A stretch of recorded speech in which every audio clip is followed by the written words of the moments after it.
alihi wasallam. Yang terhormat dan yang kita takrimi bersama, beliau pengasuh Pondok Pesantren Nurul Jadid. Yang kita muliakan, beliau Bapak Rektor Universitas Nurul Jadid beserta jajaran Wakil Rektor. Yang kami hormati Bapak Dekan, ini Fakultas Teknik Pak ya, yang terkait ya, Bapak Dekan Fakultas Teknik. Yang kami hormati Bapak Kaprodi, yang kami hormati Bapak Kepala LPPM, yang kami hormati pula Bapak Kepala Bidang Penjaminan Mutu Eksternal LPPM Universitas Nurul Jadid. Alhamdulillah kita kembali berjumpa pada pertemuan virtual kali ini dalam rangka bimbingan teknis penyusunan instrumen IAPS LAM Teknik ya, tahun 2023. Ini insya Allah ada satu prodi Pak ya, yang nantinya akan terakreditasi di LAM Teknik di Universitas Nurul Jadid ini. Salawat serta salam senantiasa kita curahkan pada junjungan kita Nabi besar Muhammad SAW. Bapak Ibu yang saya hormati, marilah kita buka acara pada siang hari ini dengan mengucapkan Al-Fatihah secara bersama-sama. Al-Fatihah.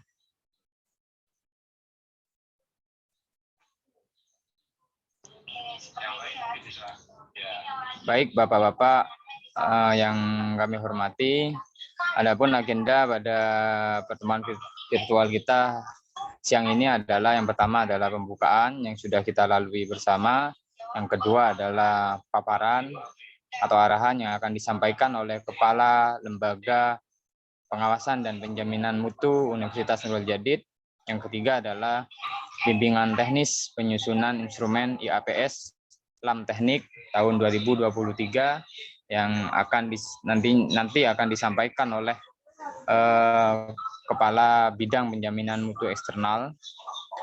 Yang keempat adalah diskusi ataupun tanya jawab yang bisa kita diskusikan bersama-sama melalui forum virtual ini. Yang kelima adalah penutup. Baiklah Bapak-bapak sekalian, menginjak pada agenda kedua, yakni arahan yang akan disampaikan, paparan dan arahan yang akan disampaikan oleh Kepala Lembaga Pengawasan dan Penjaminan Mutu Universitas Nurul Jadid kepada Bapak Muhammad Furqon, MKOM, kami persilahkan. Baik, terima kasih Pak Brady. Assalamualaikum warahmatullahi wabarakatuh. Alhamdulillahirrahmanirrahim. Wassalatu wassalamu ala terima kasih Bapak di program studi yang kebetulan hari ini adalah bimbingan teknis penyusunan instrumen IAPS, APS untuk LAM Teknik. Dan kebetulan di Unmuja itu ada satu prodi yang masuk di LAM Teknik, yaitu adalah teknik elektro, begitu. Makanya dalam kegiatan ini kami mengundang di sini selain Kaprodi, ada juga Sekprodi dan ada juga GJM. Yang belum masuk di sini GKM ya, Pak Sudri. Pak Sudri belum masuk di ini. Belum masuk di grup ya. Supaya nanti instrumen-instrumen tujuannya adalah supaya instrumen yang dimiliki oleh LAM Teknik bisa dipahami oleh beberapa pihak, tidak hanya prodi dalam notabene kaprodi ataupun sekelas prodi, tapi juga dipahami oleh gugus jaminan mutu yang ada di prodi sendiri. Dalam hal ini Pak Maulid yang memberikan amanah untuk menjadi gugus jaminan mutu teknik elektro, dan ada juga GKM, yaitu gugus kendali mutu fakultas, yaitu Pak Pak Sudri. Nah, sebelum itu mungkin coba kami tampilkan kondisi terakhir terkait dengan data, terkait data di Fakultas Teknik. Ya. Nah, di Fakultas Teknik ada 5 prodi yang sudah terakreditasi, baik itu baik sekali, informatika, baik ya, teknik informasi, sistem informasi, RPL, dan teknik informasi B ya. Dengan nilai sekian, kemudian kadaluarsa dari masing-masing dari masing-masing prodi. Yang terdekat ini adalah teknik elektro, Pak, tanggal 20 tahun 2024 begitu. Jadi kalau dihitung sisa waktu berlakunya masa itu sudah 9 bulan. Barangkali nanti teman-teman prodi elektro ini sudah mulai mempersiapkan. Harapan kami sebetulnya persiapan akreditasi itu 1 tahun sebelumnya. Mestinya di April ini, gitu. Di bulan April 2023 sudah disiapkan, dibentuk tim barangkali dan semacamnya, dan H-6 atau H-6 atau 6 bulan sebelum masa berlaku habis sudah melakukan proses upload dokumen gitu Pak Ibu. Nah, ini yang terdekat di Fakultas ini. Kalau yang lain notabene nanti masih ada yang tahun 2026 ya. Paling ini tahun 2027 ya. Ada 3 prodi yang tahun 2027. Nah, itu mungkin informasi sekedar terkait dengan status prodi, kemudian masa yang akan habis. Bapak Ibu nanti bisa cek secara berkala di bagian ini, Bapak Ibu, di laman websitenya LPPN, data akreditasi, nanti dicek di bagian bawah. Ya, untuk ini mengecek data status akreditasi, data akreditasi akan muncul seperti ini. Ini Mokom jadi pengingat. Itu untuk yang di atas. Kemudian tentu harapannya pada sesi Biptek ini teman-teman terkait atau pihak-pihak terkait bisa memahami. Biarpun mungkin Pak Kaprodi sudah pernah ikut ya, Pak Sulis sudah pernah ikut terkait dengan bimbingan sosialisasi terkait dengan instrumen, sudah pernah ikut. Mungkin nanti kalau ada yang kurang, monggo nanti bisa ditambahkan Pak untuk pemahaman kepada teman-teman yang lain.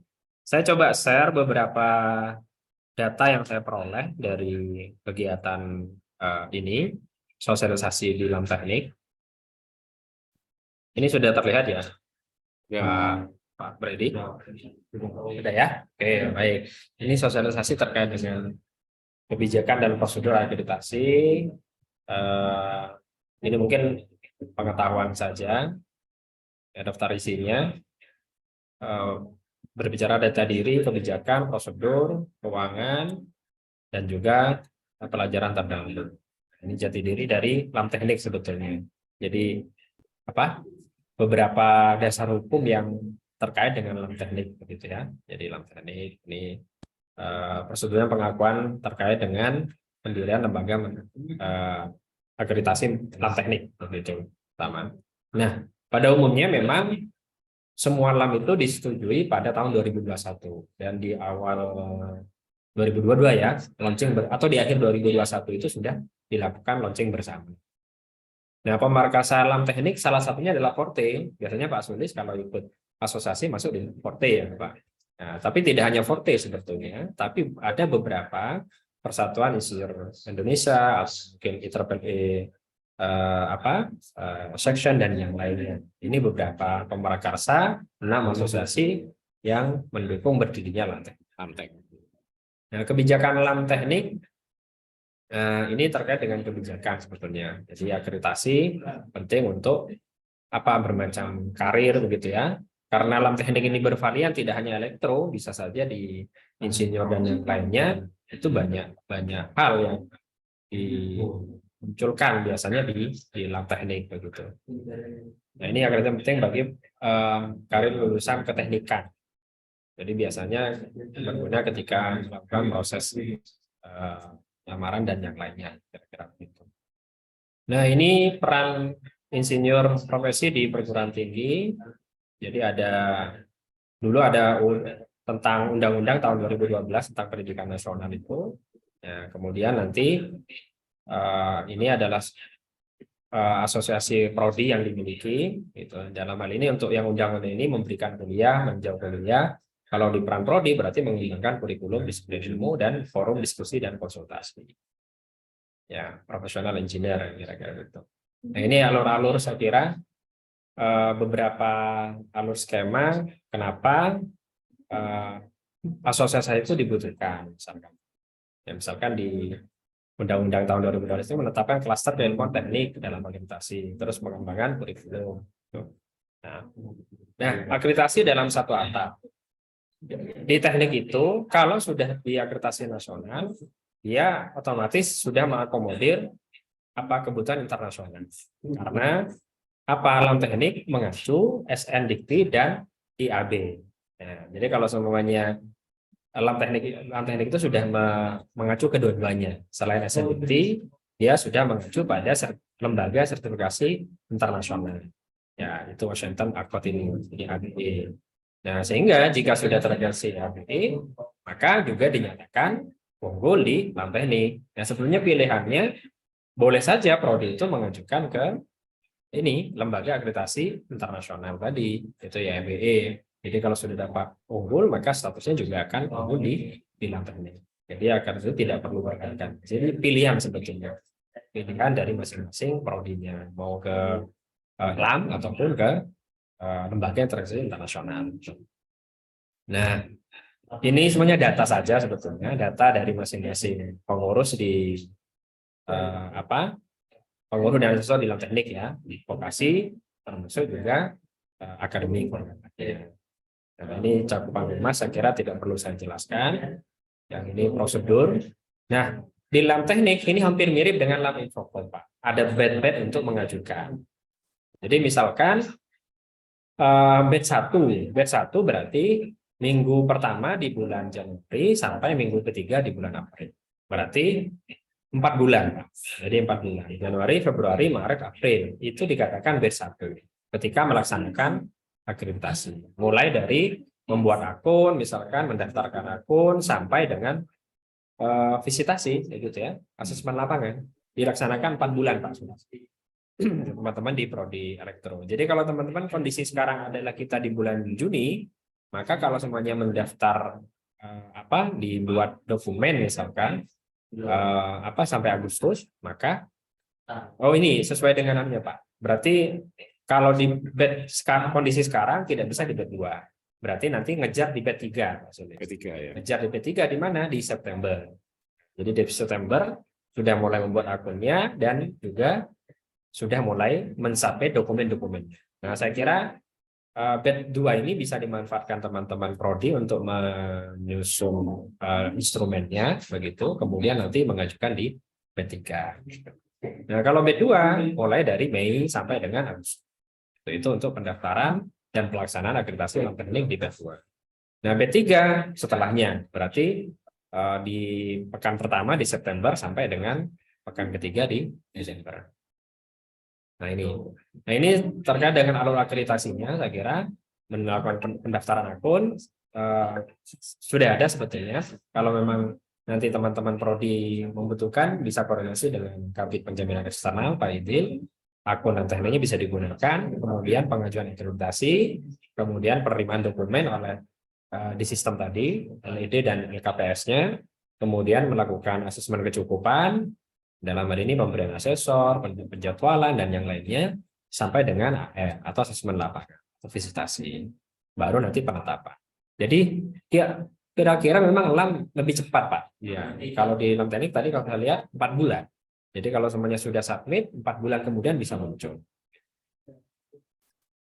Nah, ini instrumen akreditasi dari alam teknik sesuai dengan ditetapkan oleh Ban PT sesuai dengan nomor 12 tahun 2021. Itu terkait dengan instrumen akreditasi prodi pada akademik dan vokasi. Kalau di dalam teknik ada klasifikasi akademik dan vokasi dan juga prodi profesi insinyur, Pak. Jadi kalau elektro ini masuk di pendidikan akademik. Ya, jadi nanti dengan ngambil instrumennya itu acuannya di nomor 12 tahun 2021 ini. Nah, ciri-ciri instrumen yang ini alam teknik ya, aplikasi keamanan, ya, termasuk apa ini? K3 ya Pak, K3L ya, aplikasi K3L. Kemudian ada mata kuliah desain dasar, yaitu 10% sebagai dasar perancang. Nah, dan kemudian ada perancangan utama sebagai pengalaman keteknikan bagi mahasiswa. Itu ciri-ciri dari instrumen LAM teknik, gitu ya. Nanti kita coba lihat apa saja yang ada. Ini syarat perlu peringkat, begitu ya. Jadi syarat perlu peringkat berarti jika syarat perlunya sudah memenuhi, maka nanti akan dicek syarat perlu peringkatnya. Ya, jadi dari mana syarat perlu peringkat itu? Jika nilai AK-nya itu asesmen kecukupannya sudah lebih besar daripada atau sama dengan 200. Jadi kalau semuanya nilai AK-nya sama dengan minimal 200, maka sudah termasuk syarat perlu diakreditasi. Kemudian untuk melihat syarat perlu peringkat, nanti dicek, begitu ya. Nanti akan dicek ya apakah dia dapat. Kalau tidak memenuhi syarat peringkat akreditasi, berarti TMSP nanti termasuk apa? Tidak memenuhi syarat peringkat, begitu. Ya, kemudian kalau semuanya unggul, berarti apa? Syarat perlunya terpenuhi, kemudian syarat perlu unggulnya juga memenuhi. Begitu juga untuk yang baik sekali dan juga yang baik. Kalau baik tidak ada syarat perlunya. Nah, ini syarat perlunya. Syarat perlu terakreditasinya. Syarat perlu diakreditasi di program diploma, sarjana, dan magister. Pertama apa? AK-nya, skor penilaian penjamin mutunya itu di atas 2, Pak. Jadi kalau semuanya SPMI gitu ya, SPMI dan akademik dan non-akademik, jika nilai skor penilaian penjamin mutunya itu sama dengan 2, maka memenuhi syarat perlu terakreditasi. Kemudian yang kedua, penilaian kecukupan di TPS. Ya, berarti di TPS-nya nanti harus sama dengan atau lebih besar daripada. Selain skor kecukupan di TPS ini dalam artian bukan dosen home base, tapi dosen yang mengampu pada prodi di di mana di elektro, gitu. Bisa saja kan prodi-prodi di luar home base elektro yang mengajar mata kuliah yang sesuai dengan core kompetensinya. Kemudian yang ketiga adalah penilaian kurikulum. Penilaian kurikulum. Jika penilaiannya kurikulum sama dengan 2, minimal 2, misalkan keterlibatan pemangku kepentingan dalam proses evaluasi pengaturan kurikulum, capaian pembelajaran dan profil sesuai dengan SNDT, KKNI, dan struktur kurikulumnya dalam pembentukan ketepatan struktur dalam pencapaian CP itu dinilai dari penilaian kurikulum dapat 2, minimal 2. Dan yang terakhir adalah penilaian basic science dan matematika untuk sarjana, yaitu sama dengan 2. Nah, jika salah satu tidak terpenuhi, maka prodi tersebut tidak terakreditasi. Jadi 4 poin ini menjadi dasar prodi itu akan terakreditasi, perlu diakreditasi. Jadi kalau sudah lolos dari sini, maka syarat perlu akreditasi sudah cukup. Gitu. Ini syarat perlu akreditasi baik. Jadi pertama adalah kualifikasi akademik di TPS. Ya, berarti dosen tetap prodi yang ditugaskan sebagai pengampu mata kuliah dengan bidang keahlian sesuai dengan kompetensi inti prodi. Itu nilainya harus lebih besar daripada 3. Ya. Jadi di TPS-nya kualifikasi akademiknya dalam artian bahwa magister, doktor, dan yang kalau berbicara kualifikasi berarti kan jenjang pendidikannya itu harus dapat 3 untuk mendapatkan baik sekali. Kemudian skor jabatan akademik di TPS berarti perguruan tinggi yang ditugaskan di prodinya, di prodi yang ini sesuai dengan mata kuliah yang diakreditasi harus sama dengan 3. Jadi selain kualifikasi akademik, misalkan magister atau doktor memenuhi syarat 3 minimal, maka jabatan akademiknya juga bisa dilihat. Ya, bisa dilihat. Yaitu harus sama dengan 3. Selain 2 poin itu ada waktu tunggu. Nah, waktu tunggu tentu kalau waktu tunggu ya berarti waktu tunggu lulusan ya. Waktu tunggu lulusan itu nilainya harus minimal 3. Selain waktu tunggu ada kesesuaian bidang kerja, itu minimal 3. Dan yang terakhir adalah penilaian basic science dan matematika untuk sarjana itu minimal 3. Jadi kalau 5 poin ini terpenuhi semuanya, maka syarat perlu terakreditasi baiknya sudah cukup. Ya, jadi bisa memenuhi syarat terakreditasi peringkat baik sekali. Kalau unggul, Bapak Ibu, selain 5 poin tadi sebetulnya sama, cuma nilainya harus 3,5. Jadi misalkan kualifikasi akademik DTPS 3,5, jabatan akademik ya harusnya 3,5, waktu tunggu 3,5, bidang kerja 3,5, dan bahasa saya 3,5. Kalau memenuhi ketika dihitung itu menjadi unggul gitu. Nah, nanti coba di di prodi petakan kondisi internal kira-kira memenuhi yang peringkatnya. Nah, ini kurikulum keteknikan dan kebijakan MBKM. Prodi harus memiliki mekanisme bahwa semua lulusannya mencapai CP dari prodi. Syarat MBKM adalah OBE. Jadi OBE, Pak. Jadi ini dia mengacu pada ya keteknikan, misalkan di sini 40% ya. Berarti lebih besar daripada 58 SKS. Jadi kalau ada mahasiswa Fakultas Teknik itu MBKM, dia tentu kan 2 semester di luar kampus. Nah, maksimal kan 40 SKS. Jadi nanti ada beberapa poin saya kira ya, ada caption stand, kemudian ada basic science yang dimiliki oleh masing-masing prodi tadi. Ini 1 semester boleh belajar di luar prodinya 20 SKS. Kan ini MBKM, konsep MBKM. 2 semester di luar kampus, 1 semester di luar prodi. Dan sisanya 10% lain-lainnya tadi. Nah, kalau terkait dengan keuangan, biaya akreditasi di LAM teknik ini berarti 53, Pak. 53. Kalau di LAM pendidikan berapa? 50 ya? 52. Selisih sedikit. Pak. Ya, jadi ada 53. 50. Biasanya dibagi-bagi itu, dibagi-bagi untuk membuka akses ini dan lain-lain. Kalau mau banding nanti 29, ya 30 lah kira-kira. Jadi kalau total akreditasi sama banding ya 80 sama dengan FKAS ya. Nah, ini ada tambahan rekognisi ini. Rekognisi penyetaraan akreditasi internasional 10 juta. Oh, ada juga ini ya. Oke.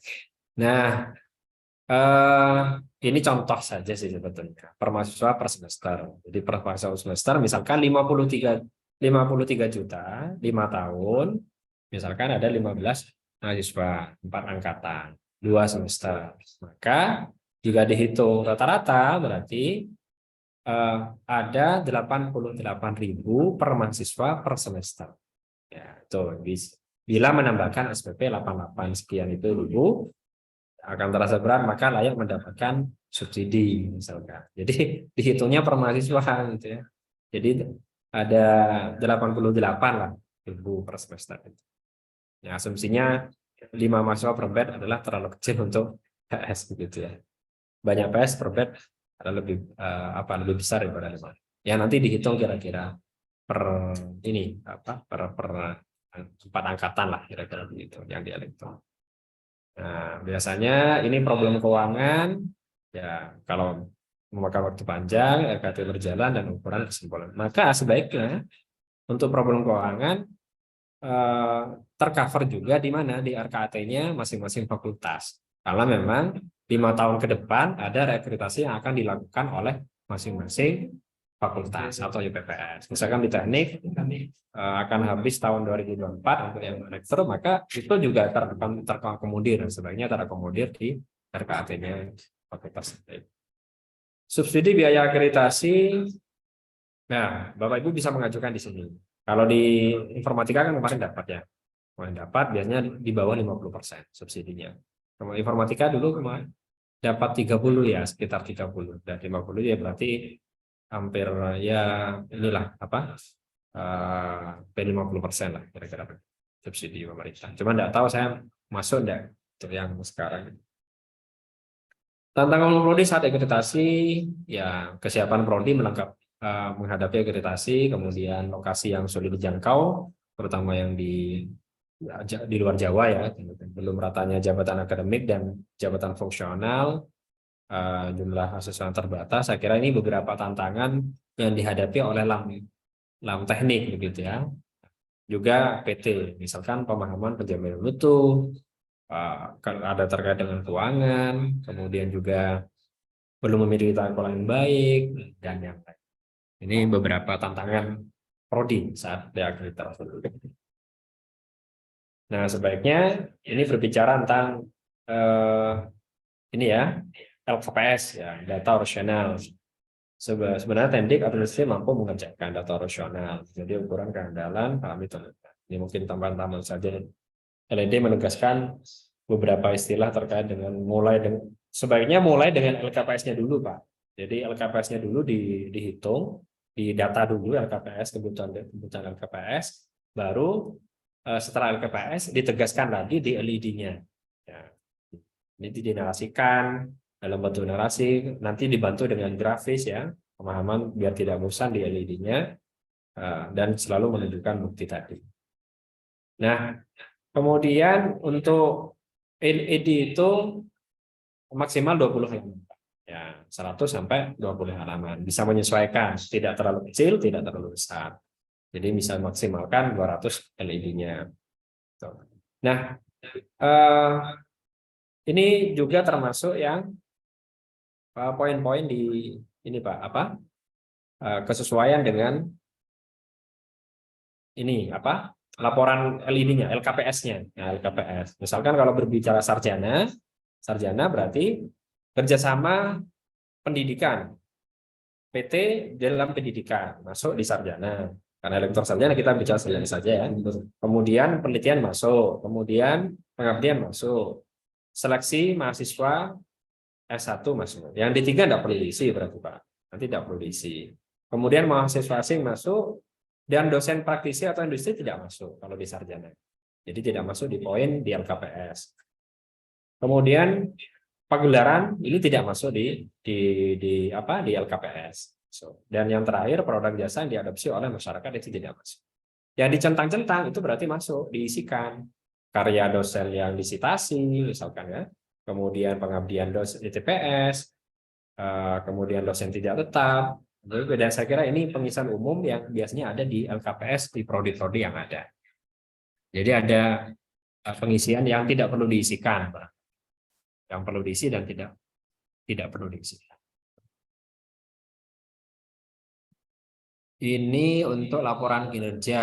Nah, ini kelanjutan sih Pak. Ini kelanjutan yang tidak perlu di sarjana itu pagelaran tidak perlu, kalau mahasiswa yang disitasi tidak perlu, kemudian produk yang dihasilkan mahasiswa tidak perlu.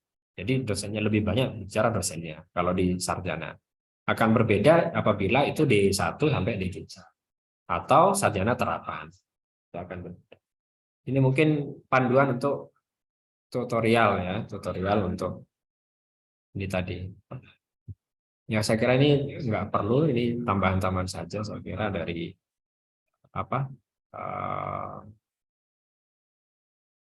kegiatan ini sosialisasi. Mungkin saya langsung ke ini dulu Pak, ke LED ya.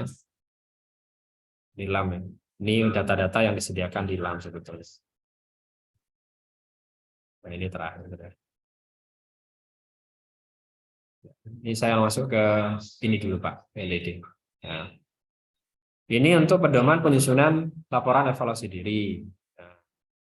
Ya ini pengantar saya kira. Jadi sebagai syarat wajib beroperasinya PS berarti harus dilakukan proses penilaian SPME atau akreditasi. Wujud akuntabilitas publik. Jadi kalau sudah diakreditasi oleh SPME tentu masyarakat secara publik itu mempercayai bahwa sudah divisitasi oleh pihak luar.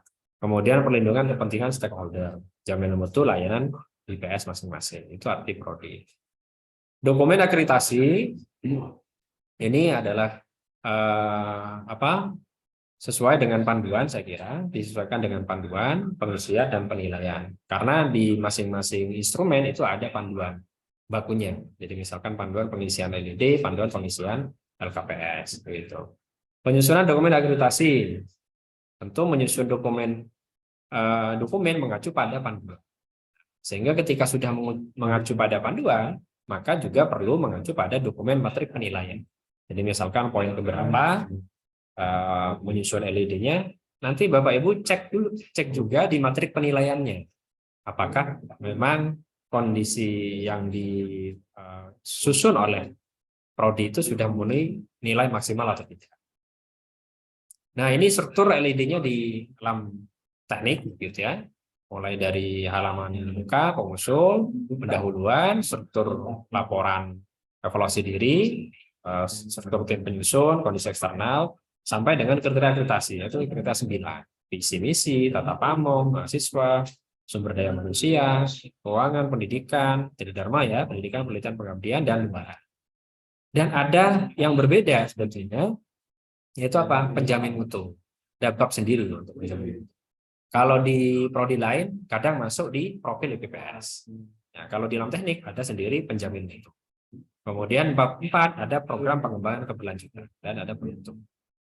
Kalau di prodi lam ini labdik itu masuk di poin E biasa untuk analisis dan pengembangan keberlanjutan. Kalau di dalam teknik strukturnya berbeda.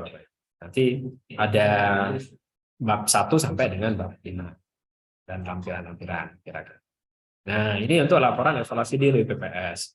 Jadi profil PPS tentu kan berisi kelemahan dan kekuatannya, capaian evaluasi kinerja, bisa kondisi eksternal yang mempengaruhi kenapa dari evaluasi kinerja itu dilakukan, kemudian capaian setiap kriteria.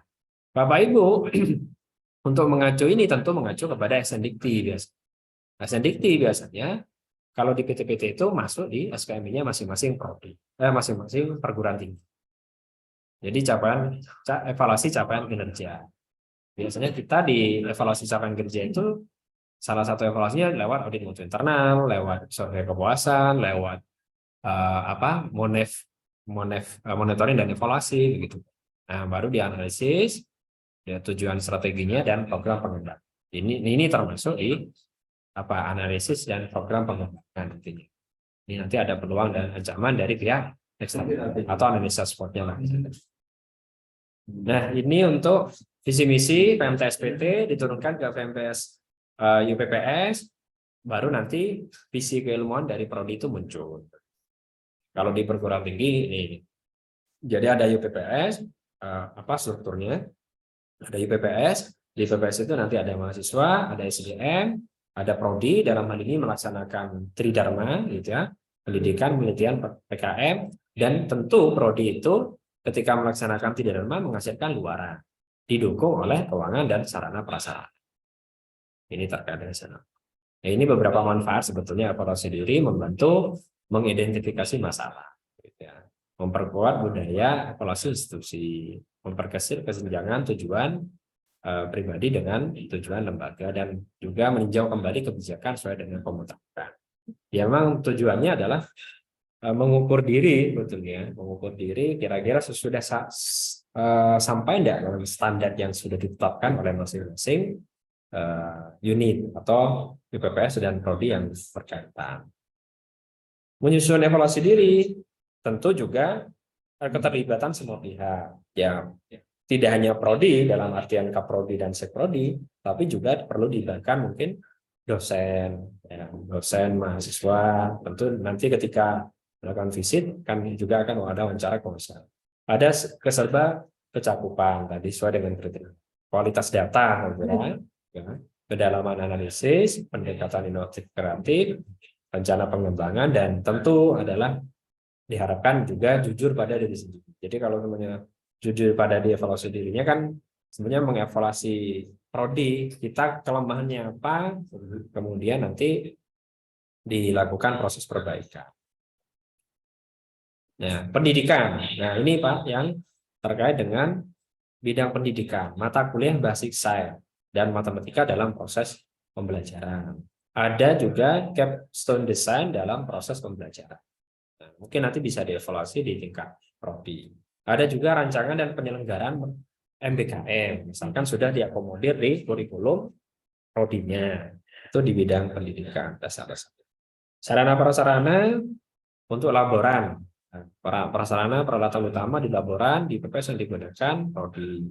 Ada data K3L tadi, keselamatan kerja tadi K3 prasarana.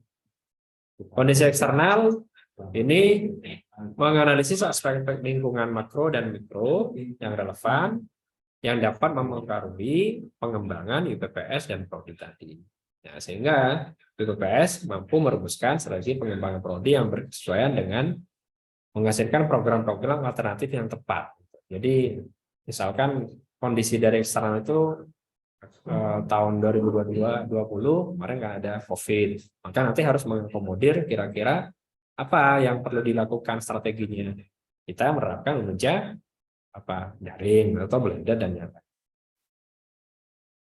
Nah, ini matrik penilaian untuk kondisi eksternal. Contoh untuk sarjana ya, kondisi eksternal nanti diisikan. Diisikan. Bagian kondisi eksternal itu menjelaskan kira-kira dari lingkungan mikro dan makronya itu di tingkat lokal sampai internasional apa yang mempengaruhi.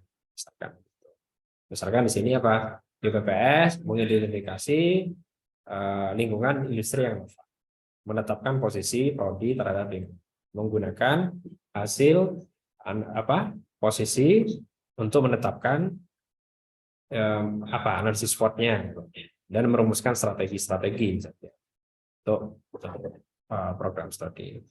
Nah, ini profil IPPS nanti disertakan sejarah IPPS-nya, visi misi VMTS-nya, organisasi dan tata kelola, mahasiswa dan lulusan, dosen tenaga kependidikan, keuangan sarana prasarana dan kinerja.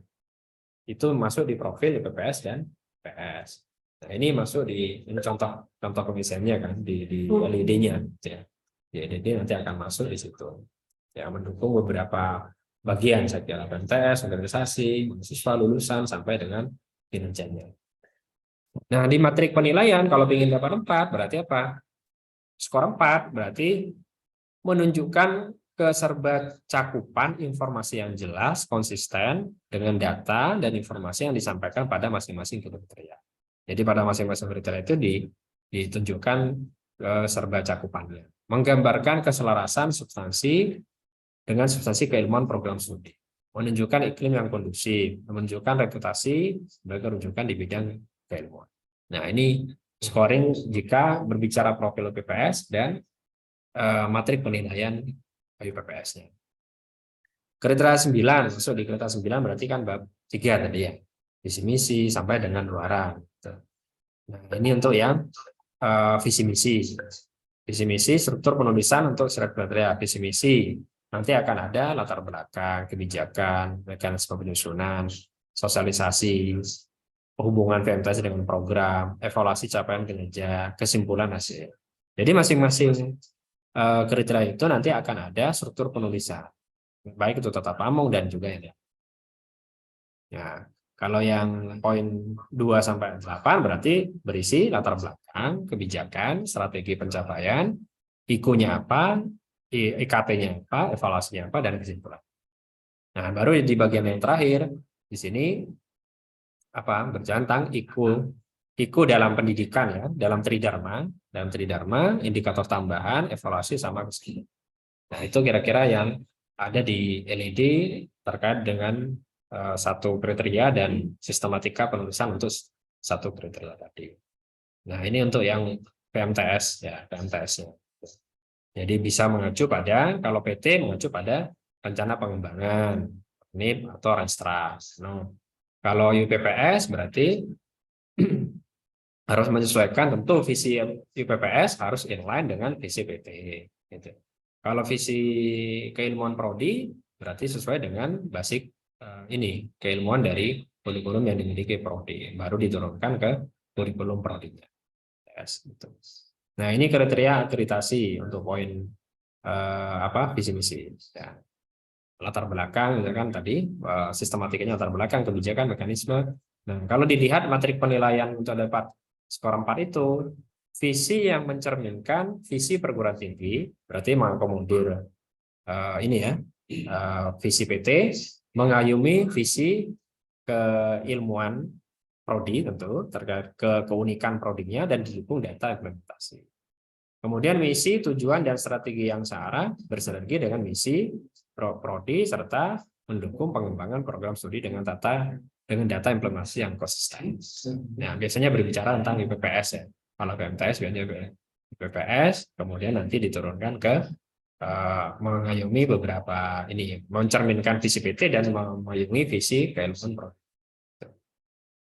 Ini untuk yang ini berkeberlanjutan ya, ada kelanjutannya. Lanjutan pemangku kepentingan. Jadi menyusun visi misinya juga melibatkan pihak internal dan pihak eksternal. Nah, ini untuk untuk tata pamo. Tata pamo, sistem tata pamo, kepemimpinan dan kerjasama. Ini tata pamo. Secara sistematika hampir mirip dengan tadi ya, latar belakang, kebijakan, dan yang lainnya. Nah, nanti bisa dilihat di sini Bapak, untuk penilaian poin 4. Jadi kelengkapan struktur organisasi dan keefektifan penyelenggaraan organisasi. Jadi memiliki dokumen formal organisasi kerja, dilengkapi tugas dan fungsinya. Kemudian ada perwujudan good government tadi dengan 5 pilar, kredibel, akuntabel, sampai dengan audit. Ya, dan juga IPPS memiliki praktek baik atau baik praktis dalam penerapan tata pamo. Itu ketika mendapatkan nilai maksimal ya skor 4 gitu. Ya, komitmen termasuk komitmen kepemimpinan ya. Ada bukti sohe tentunya. Kemudian kapabilitas dari IUPPS itu nanti ditunjukkan dengan mulai dari perencanaan sampai pelaporan menjadi dasar tindakan. Ya. Ini masih kerjasama, ya tentu memiliki kerjasama yang dilakukan UPPS dalam bidang pendidikan, penelitian dan pengabdian itu. Ini memiliki bukti sohe dan memenuhi 3 aspek. Ya, 3 aspek ini harus memenuhi, memberikan manfaat, kemudian memberikan peningkatan kinerja, memberikan kepuasan mitra. Jadi 3 aspek ini nanti akan kalau sudah memenuhi, maka mendapatkan poin 4. Ini juga kalau ada yang melampaui SNDT misalkan. Jadi pelanggaran SNDT ditetapkan pada indikator tambahan. Maka itu juga akan dipertimbangkan. 2-9. Ini untuk analisis keberhasilan pencapaian di PPS. Pencapaian kinerja, dianalisis dan evaluasi, kemudian mengidentifikasi akar masalah dan yang lain. Nah, jadi analisis pencapaian kinerja pada kriteria 2 dan 9 dari masing-masing kriteria itu memenuhi 2 aspek tadi. 2 aspek ini yang dimaksud. Pencapaian kinerja diukur dan analisis capaian kinerja sudah diidentifikasi lah. Nah, ini kebijakan terkait dengan mahasiswa. Ya, jadi dokumen formal terkait dengan kemahasiswaan, terkait menseleksi sampai dengan bimbingan karir dan yang lain. Nah, sampai dengan penilaian ya. Penilaian konsisten melaksanakan sistem penerimaan mahasiswa baru. Kemudian kualitas input mahasiswanya dan daya tarik prestasi mahasiswa. Kemudian sampai dengan sistem layanan bagi mahasiswa.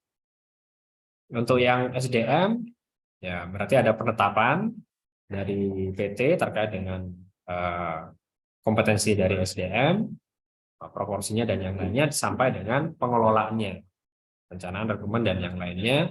Nah, penilaiannya berarti apa? Ada sistem perekrutmen SDM, ada profil SDM-nya sama kinerjanya sampai dengan pelaksanaan kebijakan, pemantauan sampai dengan sanksi dan pemutusan hubungan kerja. Saya kira ini sudah ada di UNJ terkait dengan tata kelola SDM. Begitu juga untuk sarana prasarana. Jadi pengelolaan keuangan sampai dengan pengelolaan sarana prasarana. Yang dinilai apa? Kecukupan, keefektifan, efisien dan akuntabilitas dan keberlanjutan. Itu. Dari apa? Dari penyelenggaraan Tridharma sampai dengan sarana TIK-nya. TIK. Ya. Ini di bidang pendidikan berarti punya dokumen-dokumen formal ini yang memiliki tujuan dan sasaran pendidikan biasanya ditemukan di kurikulum ya. Nah, jadi penilaiannya apa? Ada keterlibatan pemangku kepentingan penyusunan kurikulum, kesesuaian kurikulum dengan prodi, budaya akademik, proses pembelajaran, presentase keseluruhan, dasar ilmu sains dan matematik, ketersediaan capstone design project sebagai ciri khas bidang studi keteknikan, dan penyelenggaraan MBK. Ada pengembangan dan integrasi penelitian, pengabdian dalam proses pendidikan. Ini di bidang pendidikan. Nah, indikator untuk capstone design berarti apa? Indikator penilaiannya ada panduan pelaksana. Berarti harus punya panduan pelaksanaan, kemudian memiliki rumusan capaian pembelajaran mata kuliah atau CPMK, menggunakan standar keteknikan, dan batasan realistis berdasarkan pada pengetahuan keterampilan entah di prodi perguruan sebelumnya, dan tentu punya bukti dari pelaksanaan ini pembelajaran menggunakan capstone design itu. Nah, ini kalau menggunakan IAB ya. Definisi untuk research, professional engineer, ability to work, complexity, ya. Jadi ada complex engineering problem dan complex problem solving. Jadi selain problem dalam keteknikan juga punya ini pemecahan dalam problem keteknikan tadi. Nah, saya kira ini konsep-konsep di capstone design dari masing-masing di kriteria tadi, atribut complex engineering problem. Ini beberapa atributnya, dan ini beberapa keterangan dari sebenarnya independen ya, high level problem, many competent but set problem. Jadi saya kira mungkin yang lebih memahami nanti di bagian prodi, saya kira terkait dengan penerapan dari capstone design dari masing-masing tadi. Nah, ini untuk penelitian saya kira sama. Jadi ada beberapa dokumen penilaiannya apa? Ada arah pengembangan penelitian dan komitmen dosen dan semua dalam pengembangan penelitian yang bermutu sesuai dengan visi UPPS dan visi keilmuan PS. Jadi arah pengembangan penelitian. Kemudian ada intensitas kegiatan penelitian. Berarti apa? Ada produktivitas, intensitas kegiatan penelitian, dan keterlibatan mahasiswa dalam kegiatan. Berarti mengakomodir kolaborasi dengan mahasiswa. Untuk PKM sama begitu, ada keterlibatan mahasiswa dalam kegiatan PKM yang dilakukan oleh masing-masing dosen. Nah, untuk luaran, ya berarti apa? Luaran tridharma itu apa? Capaian pembelajaran lulusan, biasanya IPK, capaian pembelajaran prestasi mahasiswa, ya. Jadi prestasi akademik dan non akademik. Kemudian efektivitas dan produktivitas pendidikan, daya saing lulusan dan kinerja. Kemudian juga keluaran dharma penelitian dan pengabdian, ini jumlah dan kualitas publikasinya. Ya, jadi jumlah dan kualitas publikasinya, jumlahnya ada berapa, misalkan, kemudian kualitas publikasinya apakah sudah nasional, lokal atau internasional.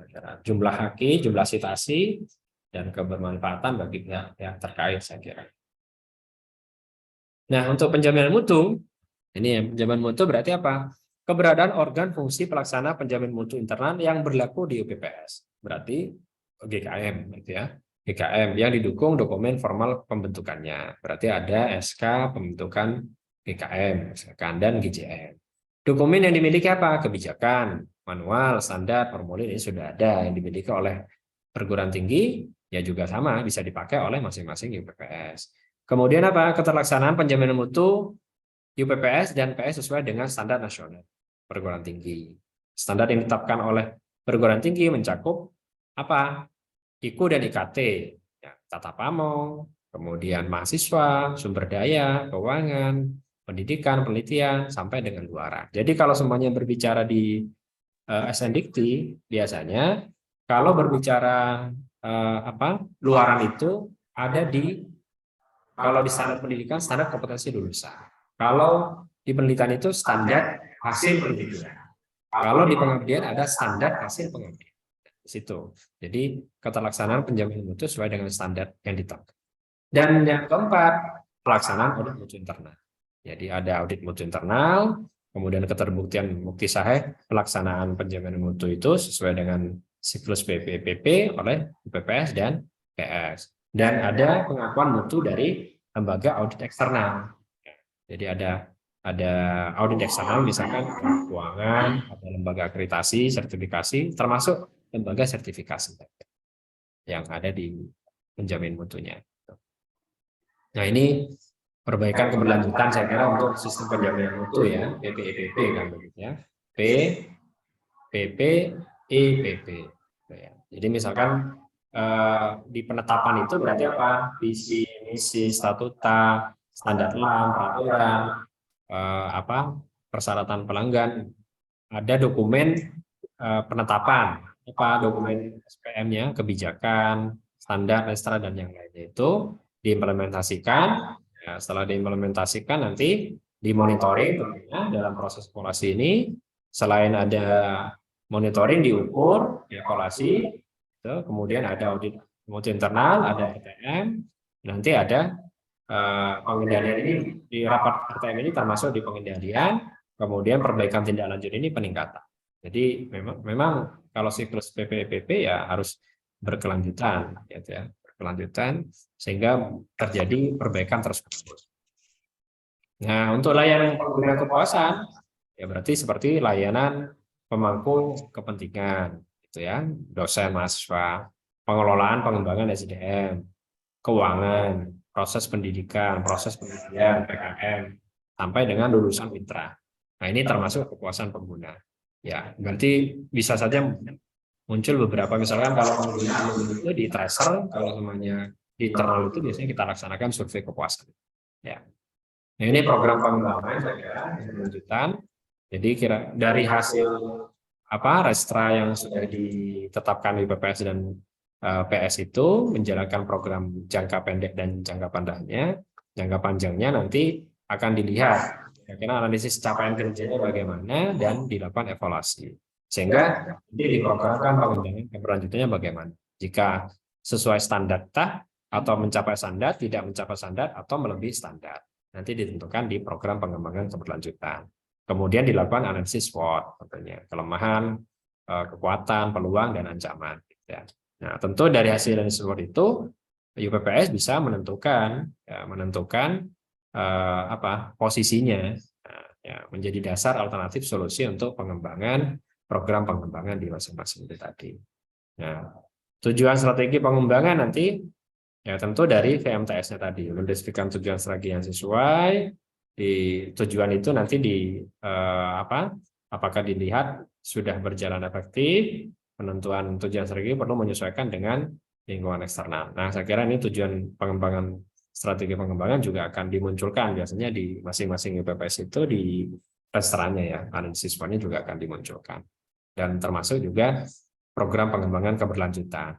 Kira-kira program yang bersifat rasional dengan mempertimbangkan sumber daya. Misalkan kalau semuanya memang lemah di bidang SDM, maka nanti direncanakan program pengembangan keberlanjutan mungkin ada peningkatan kualifikasi akademik dosen, sekian begitu. Nah, nanti akan dilihat dari masing-masing itu. Nah, ini berbicara lagi ke syarat perlu APS tadi ya, penjaminan mutu sudah, kecukupan dosen dan kurikulum. Ini syarat perlu tadi sudah saya cantumkan tadi ya, sudah saya paparkan tadi, syarat perlu akreditasi, unggul dan yang lain. Nah, nanti terletak pada poin-poin saja sebetulnya. Jadi nanti bisa dilihat terlebih dahulu di LKPS itu, jika poin ini memenuhi, maka sudah cukup terakreditasi. Tapi jika poin dari 5 ini sudah memenuhi 3, maka itu sudah bisa diindikasikan, bisa diproyeksikan baik sekali. Dan ya, saya kira itu sebagai pengantar supaya teman-teman di masing-masing penjamin mutu dan juga prodi punya pengetahuan terkait dengan instrumen akreditasi di bidang teknik. Saya kira itu sebagai pengantar dari kami dan pemahaman terkait dengan ini. Saya kira demikian dari saya. Kurang lebih mohon maaf. Assalamualaikum warahmatullahi wabarakatuh. Waalaikumsalam warahmatullahi wabarakatuh. Terima kasih kepada Bapak Kepala SDM. Saya rasa kalau untuk akreditasi di dalam teknik ini, insya Allah ya, untuk menjadi baik sekali atau bahkan unggul itu, insya Allah itu sangat possible gitu, sangat memungkinkan. Karena Pak Sulis ini kan sudah pernah ikut BIMTEK ya, insya Allah ya, untuk dalam teknik ini.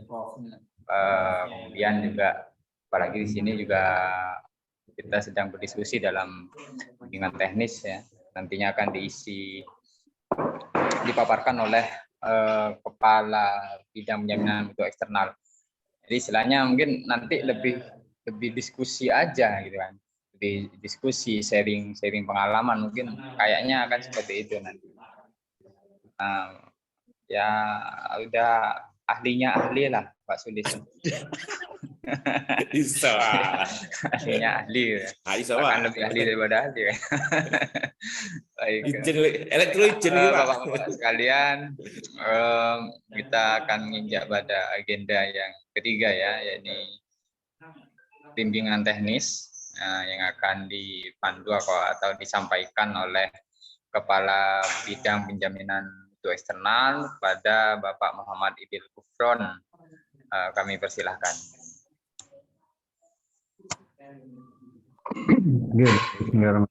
Assalamualaikum warahmatullahi wabarakatuh. Waalaikumsalam. Alhamdulillah, tadi kita sudah sama-sama mendengarkan pemaparan dari Bapak Furkon terkait dengan penyusunan LKPS dan LED. Yang jelas, sebelum saya menyampaikan tentang materi LKPS atau pengisian LKPS, saya pikir Pak Sulis kemarin sudah mengikuti pelatihan dan saya yakinnya bahwasanya LKPS yang ada di Pak Sulis itu sudah terisi semua. Jadi saya hanya ingin konfirmasi saja bahwasanya LKPS saat ini mau tidak mau nantinya akan kami wajibkan untuk seluruh prodi yang ada di naungan Universitas Nurul Jadid untuk menyetorkan LKPS-nya. Sebelum nantinya masing-masing prodi itu meskipun tidak akreditasi juga akan menyusun LED-nya. Nah, ini hanya untuk pembelajaran saja, sehingga pada saat kita mau menghadapi akreditasi itu tidak terlalu mendadak lah, tidak dadaan nanti. Jadi seperti itu, dan juga ini sebagai pembelajaran bagi GKM dan GJM yang ada di Fakultas Teknik. Harapannya bagaimana nanti mereka GKM dan GJM ini sebagai partner memang benar-benar bisa bekerja sama dalam menyusun dan mengisi LKPS dan LED yang ada di Fakultas Teknik, khususnya di Prodi Teknik Elektro saat ini. Baik Bapak Bapak sekalian, langsung saja saya akan share. Ini sambil lalu Pak Sulis, mohon izin nanti kalau ada sesuatu yang kurang dari saya, itu bisa dibantu ya, karena memang ya Pak, sharing Pak. Masing-masing LAM ini mempunyai ciri khas yang berbeda-beda ya. Mohon izin Pak untuk yang berbeda-beda, sehingga dalam hal pengisian itu ada sesuatu yang memang tidak sama dengan yang lain. Namun dari sekian LKPS yang ada beberapa hal yang menjadi suatu kewajiban, yaitu dari standar 1, kriteria 1 sampai kriteria 9 itu semuanya di seluruh prodi itu semua hampir sama, tinggal model pengisiannya atau template-nya saja yang berbeda-beda. Sebelum memasuki materi yang ada di ini ya, yang di laporan LKPS, ada beberapa yang berbeda dari LKPS prodi lain, khususnya yang telah dilakukan pelaksanaan BIMTEK sebelumnya, yaitu di LAMDIK, kemudian di LAMEMBA, yang ada di daftar tabel. Ini yang saya cetak kuning ini yang berbeda dengan yang lainnya. Ini sepertinya khusus yang harus diisi di Prodi LAMDIK. Yang pertama, keharusan mengisi mata kuliah Basic Science dan Matematika di tabel 5, kemudian ada Capstone Design, kemudian MBKM. Jadi MBKM terakomodir di sini, seperti yang tadi dijelaskan oleh Pak Furkon dalam slide-nya. Kemudian yang terakhir, di sini yang berbeda dengan LKPS yang lain adalah bukti adanya SPMI yang ada di universitas, yaitu ada di tabel 9.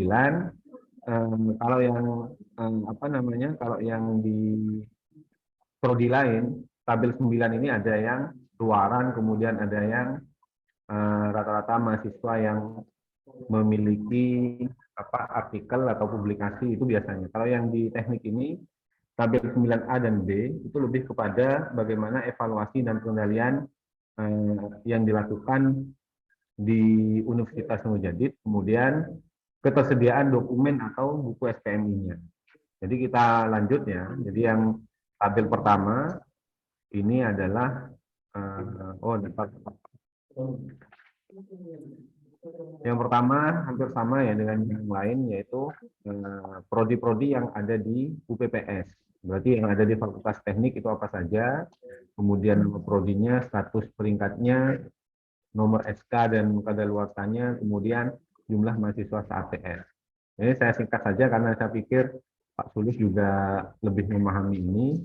Kemudian masuk pada tabel 1 itu lebih kepada kerjasama. Perlu kami sampaikan bahwasanya di LKPS ini, Bapak sekalian ya, GKN dan GJM, bahwasanya seluruh prodi, baik itu sarjana, kemudian yang diploma, itu masuk di dalam satu LKPS. Jadi tidak semua kita isi, hanya fokus pada prodi-prodi yang sarjana saja. Fokus kembali lagi bahwasanya di tabel 1, baik 1.1, 1.2, 1.3 itu lebih kepada kerjasama tridharma. Yang pertama adalah kerjasama pendidikan, yang tabel 1.2 ini itu adalah penelitian. Kemudian yang tabel 1.3 atau 1/3 itu adalah pengabdian. Jadi lembaga apa yang menjadi mitra, kemudian kira-kira tingkat tingkat kerjasamanya itu apakah internasional, nasional ataupun lokal, nanti tinggal dicawang di sini ya. Jadi tinggal diklik ininya langsung pilih V. Jadi tidak bisa mengisi secara manual.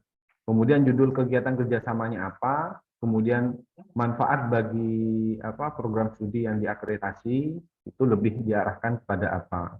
Kemudian tanggal awal kerjasama ini biasanya MOA-nya ya, sama MOU. Nah, kalau di prodi yang lain, Pak Sulis, jadi di sini kalau bisa nanti di tanggal kerjasama itu ada link ya. Jadi langsung dilinkkan yang sekiranya pada saat diklik itu langsung ada MOU-nya, kemudian MOA-nya.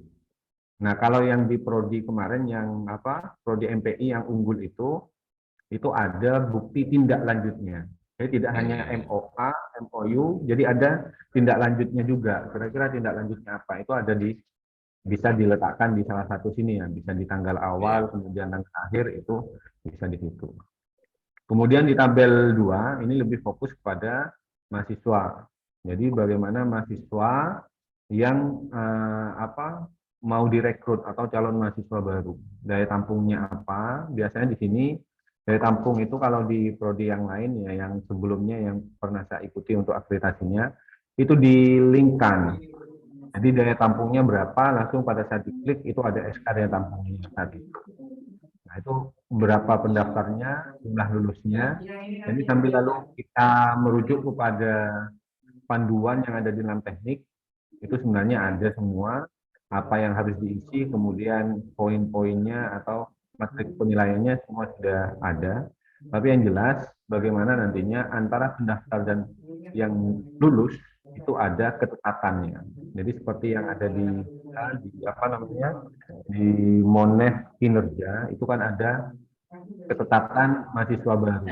Jadi antara pendaftar banyak tapi yang lulus ya harus semakin kecil yang diterima maka semakin bagus, intinya seperti itu. Kemudian yang tabel 2B ini mahasiswa asing. Jadi kalau yang yang di sheet-nya sebenarnya ada sheet 2A1 kemudian ada 2A2 dan semacamnya. Saya langsung hapus karena yang memang harus diisi hanya cukup 2A1 kemudian 2B. Kira-kira di teknik atau di teknik elektro itu adakah mahasiswa yang dari luar negeri? Nah itu jika ada maka tulis di sini. Kosong. Ya, siapa tahu KTP-nya dibuatkan sehingga bisa menjadi Thailand. Kemudian ini ya yang di tabel 3, jadi fokus kepada SDM. Yang pertama dosen tetap. Jadi dosen tetap di sini hampir sama dengan yang lain adalah dosen tetap yang ditugaskan oleh fakultas. Jadi tidak hanya dosen home base-nya saja, tapi dosen yang yang ditugaskan oleh fakultasnya. Jadi kira-kira dia Niden ataukah NIDK, kemudian lulusan apa, kemudian bidang keahlian. Kalau di Lamemba kemarin bidang keahliannya ya ekonomi, ya bisnis ya. Kalau elektro nanti bisa apa? Saya kurang paham kaitannya dengan bidang keahlian yang ada di apa namanya di elektro. Kemudian kesesuaian dengan kompetensi inti itu seperti apa? Kemudian jabatan akademiknya dosen yang bersangkutan itu apa? Apakah sudah punya Nah, ini sertifikasi dosen masalahnya. atau ya Masalahnya itu, ini Pak. sambil lalu ini Pak ya. Iya, Jadi ya itu. masalah-masalah ini yang nanti kita akan carikan solusinya Siap, siap, siap. bagaimana seperti apa. Baru kemudian yang berikutnya sertifikat kompetensi. Ini hampir sama juga dengan yang LKPS yang lain. Jika memang ada sertifikat kompetensi yang dimiliki oleh dosen yang dikeluarkan ya salah satunya yang mungkin BNSP atau yang lain itu bisa diletakkan di sini. Oh, iya. Kemudian kita berlanjut di 3A2 kepada dosen pembimbing utama tugas akhir. Nah, kalau di masih dalam Silakan, silakan. mempelajari yang ada di akhirnya. Nggak ada Nah, itu, kalau yang pakai aja. Lamdik itu ada memang tertulis ya.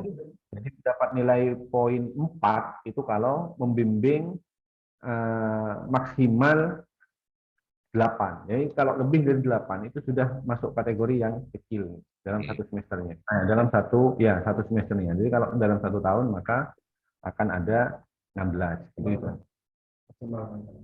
Ya, Pak. Maksimal. Ya, maksimal 6. Jadi masing-masing memang beda-beda ya. Jadi ini yang perlu dipelajari atau dipahami secara betul oleh Pak Sulis dan teman-teman GKN dan GD. Kemudian apakah ada dosen yang memang membimbing mahasiswa di prodi lain, di teknik informatika atau di RPL dan lain-lain, itu juga bisa diletakkan di sini. Kemudian EWMP ini hampir sama juga dosen yang mengajar di prodi itu berapa SKS, berapa jam nanti di akuisisi ke jam, jadi dimasukkan ke per jamnya itu berapa, dikonversi maksudnya, yaitu dikonversi ke jam. Kemudian yang mengajar di program studi lain itu ada berapa SKS, nanti dikonversi ke berapa jamnya. Kemudian untuk yang tabel berikutnya, yakni 3A4, dosen tidak tetap. Nah, ini kalau rata-rata yang prodi lain, ini memang tidak ada ya, dosen tidak tetap yang ditugaskan sebagai pengampu. Tapi kalau memang ada, silahkan bisa diletakkan di sini.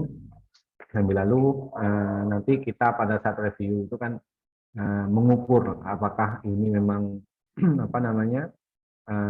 bisa ditetapkan atau mending tidak dipakai saja dosen tidak tetapnya, karena akan mempengaruhi juga pada nilai. Baru kemudian di tabel 3A5, dosen yang memang ditugaskan oleh perusahaan untuk mengisi di kampus ya, di prodi teknik elektro, seperti di POMI atau YTL, itu ada surat tugasnya dari pihak sana untuk mengutus atau menugaskan salah satu karyawannya menjadi dosen di sini. Kira-kira namanya siapa? Kemudian perusahaannya siapa? Nama dosennya. Baru kemudian perusahaan di kolom 4-nya itu perusahaannya apa? Untuk ini nggak bisa, Pak. Dosen praktisi untuk sarjana nggak boleh diisi. Itu untuk diploma itu. Oh ya. Jadi langsung di 3B1 Pak ya. Iya.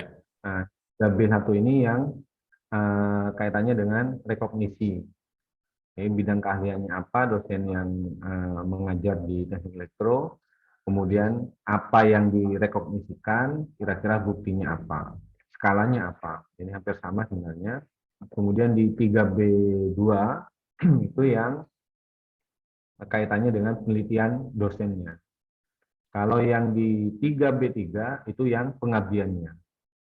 Nah, itu ini jumlah ya, berarti kalau jumlah itu ada berapa. Jadi yang ditulis adalah angka. Kemudian di 3B4 ini publikasinya.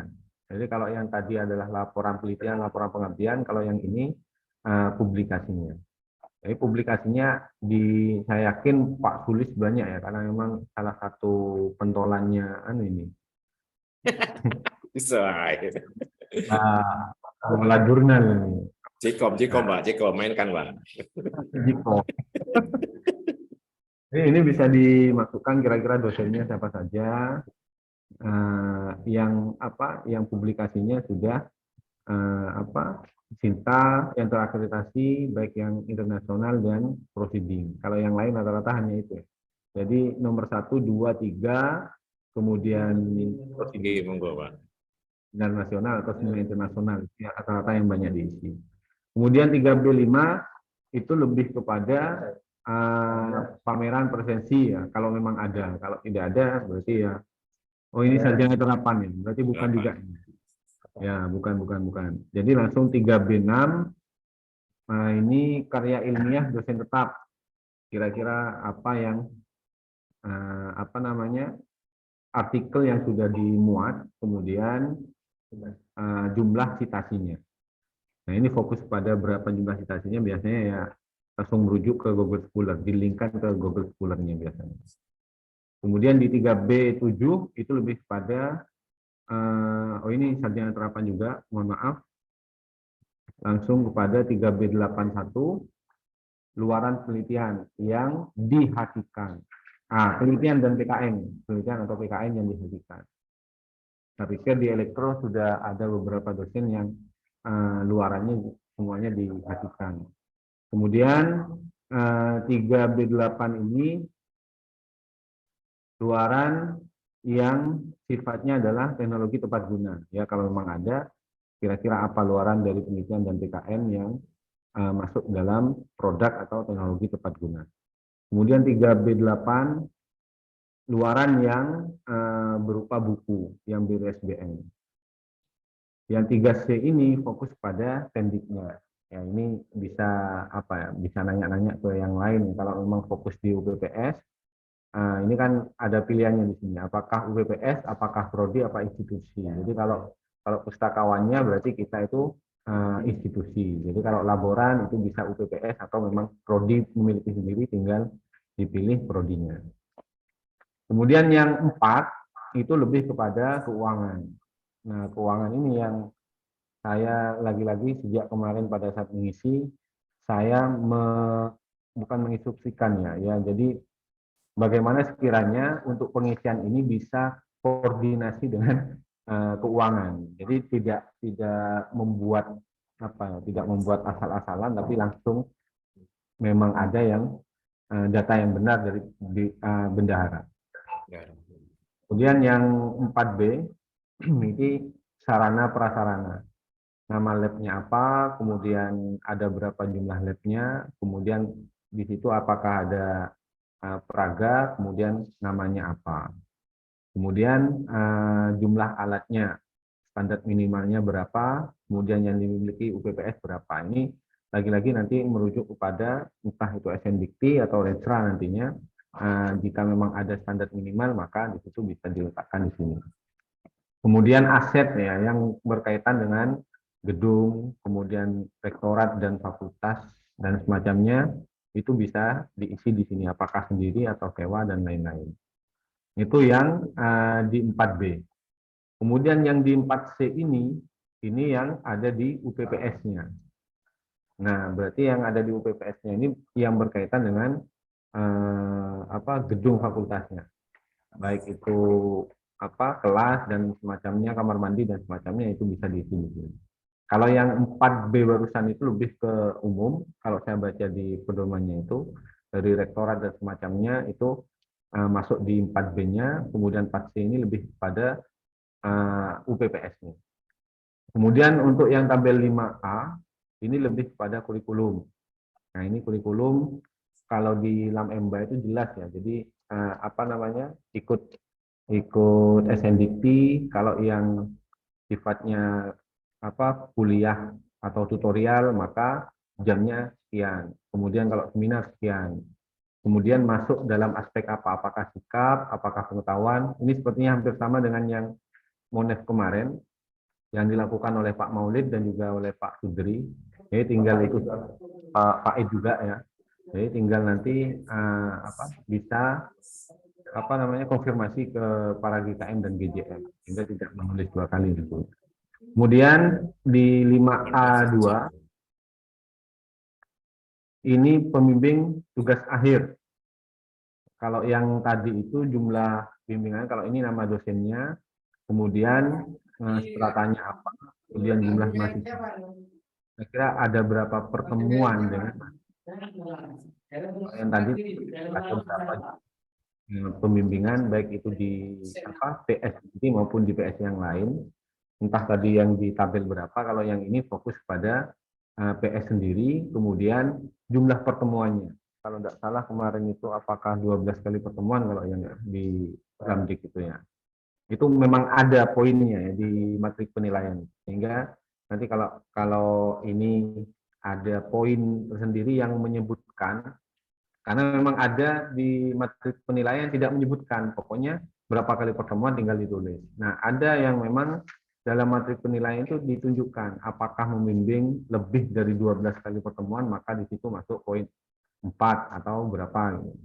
Ini tinggal merujuk pada pedoman yang atau matrik penilaian yang ada di LAM teknik. Kemudian ini yang tadi saya sampaikan bahwasanya khusus di prodi LAM teknik ini ada mata kuliah basic science dan matematika yang harus ada dalam pembelajaran. Kira-kira di semester berapa? Ada Pak tulisnya? Pasti ada Pak. Iya, ada, tapi itu makanya kan kurang, Pak. Kalau ditentuannya kan ada 24 SKS itu. Ini yang dibuat yang kurikulum baru supaya mencapai itu. Minimal 24 SKS. Ya. Ya, penting ini mau tidak mau capstone desain dalam proses pembelajaran ada nggak Pak? Ini kemarin saya tanyakan juga, kan masih belum ada. Asumsi saya kan kemarin itu di skripsi, Pak. Tapi di pelatihan tidak boleh, harus ada juga muncul di kurikulum yang dibuat sekarang ini. Ya. Jadi sedang dibuat yang baru supaya memenuhi LAMTEK ini. Jadi di kurikulum revisian atau pemutahiran kurikulum bisa dimasukkan unsur mata kuliah ini kan begitu Pak ya. Kemudian di 5B1 itu lebih pada total paket perkuliahan untuk MBKM. Nah, saya pikir kemarin itu di pertemuan yang berkaitan dengan UBE, kemudian yang di situ diselipkan MBKM sudah disepakati ada di semester berapa dan ada berapa mata kuliah yang nantinya bisa dikonversi. Kemudian di 5B2 lebih kepada di luar prodi. Oh, kalau yang 5B1 di luar prodi. Kemudian kalau yang 52 ini yang di luar prodi antara 20 hingga 40. Kalau yang 5B-1 itu yang kurang dari 20 SKS. Berarti ini dipilih salah satu nantinya. Kemudian 5B3 ini lebih pada pelaksanaan kegiatan belajar dalam kegiatan MBKM. Jadi jenis kegiatan MBKM ini apa? Nah ini apakah pertukaran mahasiswa, apakah magang, penelitian, kemudian kewirausahaan dan lain-lain. Itu khusus untuk yang 5B3. Kemudian yang 5C itu yang integrasi. Nah ini kemarin ya banyak ditanyakan juga. Kira-kira ditunjukkan dengan apa integrasinya? Ya salah satunya bagaimana nanti hasil penelitian itu masuk dalam bahan ajar dan semacamnya itu sudah masuk dalam kegiatan integrasi. Kemudian 5D itu kepuasan mahasiswa. Oh ya, ini yang tidak sama juga dengan yang lain. Ini fokus memang ada sendiri yang menanyakan tentang kepuasan mahasiswa. Tinggal buka saja di web LBPM, tinggal dicari tahun berapa itu sudah ada semua terkait dengan aspek tangible dan lain-lain. Kemudian yang tabel 6 itu lebih kepada penelitian DTPS yang melibatkan mahasiswa. Temanya apa? Apakah yang sudah sesuai dengan roadmap prodi, kemudian nama mahasiswanya apa, judul kegiatannya apa. Yang 6B ini lebih kepada penelitian dari dosen yang menjadi rujukan tesis atau disertasi. Kemudian yang tabel 7 ini lebih kepada PKM-nya. Kalau yang barusan PKM yang melibatkan mahasiswa, kemudian yang dijadikan rujukan itu di tabel 6, yang tabel 7 ini adalah PKM-nya. Jadi PKM yang yang kolaborasi dengan mahasiswa itu apa saja atau siapa saja. Kemudian yang 8 itu adalah IPK lulusan yang diminta TS sampai TS-2. Kemudian yang 8B1 ini lebih kepada prestasi akademik. Kalau yang 8B2 ini yang non akademik. Ini tinggal mengisi saja kalau memang ada kira-kira skalanya apa. Kemudian di 8C ini masa studi lulusan, kemudian ini nantinya berkaitan dengan pressure study semua. Nah ini kalau yang sarjana, nah ini ya berarti yang sarjana itu nanti dari TS sampai 6, berarti 4 tahun gitu ya. Kemudian yang 8D itu waktu tunggu lulusan. Kira-kira yang kurang dari 3 bulan, yang kurang atau sama dengan 3 bulan, sampai dengan kurang atau sama dengan 6 bulan, kira-kira ada berapa. Ini semua sebenarnya sudah ada di laporan research tadi, tinggal nanti diletakkan dalam tabel ini. Kemudian kesesuaian bidang kerja lulusan ini juga sama, tinggal mengecek di research tadi. Kemudian di 8E1 ini tempat kerja lulusan, apakah di lokal, apakah nasional, kemudian kaitannya dengan izin tidak berizinnya, itu biasanya sudah ada semua di research tadi. Kemudian kepuasan pengguna lulusan. Saya sempat nanya tadi ke Pak Musfi yang berkaitan dengan survei kepuasan pengguna, survei kepuasan pengguna, betul ya. Itu sudah ada dalam tracer atau bagaimana? Ya, katanya Pak Musfi sudah ada, jadi tinggal minta saja. Kemudian 8F1 ini publikasi ilmiah mahasiswa. Ini hampir sama, kalau yang di awal tadi adalah dosen, kalau yang ini mahasiswa. Jadi fokus kepada mahasiswa semua. Yang pertama publikasi ilmiah mahasiswa, kemudian yang kedua itu adalah karya ilmiah mahasiswa yang disitasi, kemudian yang berikutnya adalah luaran penelitian ataupun PKM yang dihasilkan oleh mahasiswa. Jadi yang tabel 8 ini lebih diarahkan atau lebih fokus kepada luaran atau publikasi yang dihasilkan oleh mahasiswa saja. Kemudian 8F5 ini luaran atau PKM yang dihasilkan oleh mahasiswa yang berkaitan dengan haki. Kemudian kalau yang 8F53 ini yang berkaitan dengan PTG. Kemudian kalau yang 8F54 ini yang buku. Kira-kira ada enggak di mana di teknik elektro yang mahasiswanya sudah menyusun buku. Kemudian 9. Nah ini 9 ini yang diminta adalah evaluasi dan pengendalian sistem jaminan mutu. Kira-kira standar kompetisi lulusan ada apa enggak? Kalau ada tinggal dicentang. Dan semua sudah lengkap ya. Jadi tinggal dicentang-centang. Tinggal kolom terakhir. Kemudian ya Pak. Tinggal kolom terakhir itu, kolom sebelah kanan itu yang tanggalnya itu, yang tanggal auditnya lah, itu yang nggak tahu. Mungkin dari LPPM bisa bantu nanti, atau dari GJM.